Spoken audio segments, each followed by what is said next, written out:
விஜயாவோட ஸ்கூலுக்கு தீபன் ரதின்னு 2 ஸ்டூடெண்ட் வந்து சேர்றாங்க.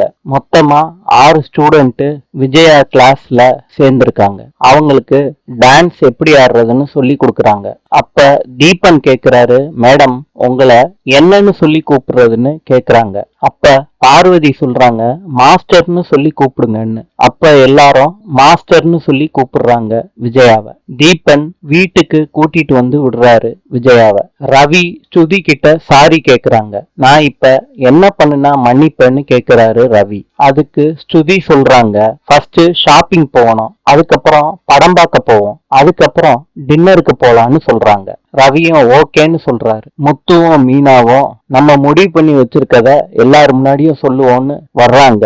அப்ப ரோகிணி ஒரு மாதிரியா மூஞ்சிய வச்சிருக்காங்க.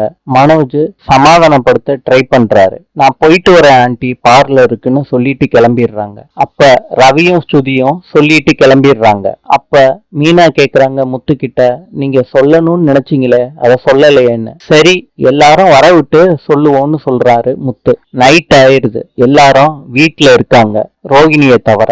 அப்ப மீனா சொல்றாங்க கிறிஷோட கதைய பத்தி. அப்ப ரவி கேக்குறாரு, இதெல்லாம் நம்புற மாதிரியா இருக்குன்னு முத்து கிட்ட. முத்து சொல்றாரு, நம்ம வீட்லயே நடந்திருக்கே, என்ன அம்மா விட்டுட்டு தானே போனாங்க அப்படின்னு சொல்றாரு. மனோஜ் சொல்றாரு, அந்த பையனுக்கு அத்தைன்னு சொன்ன பொண்ணு வேற யாரையாவது ஏமாத்தி கல்யாணம் பண்ண போகுது, அவன் பாவம்னு சொல்றாரு. இதையெல்லாம் நின்னு ரோகிணி வீட்டுக்கு வெளியே கேட்டுக்கிட்டு இருக்காங்க.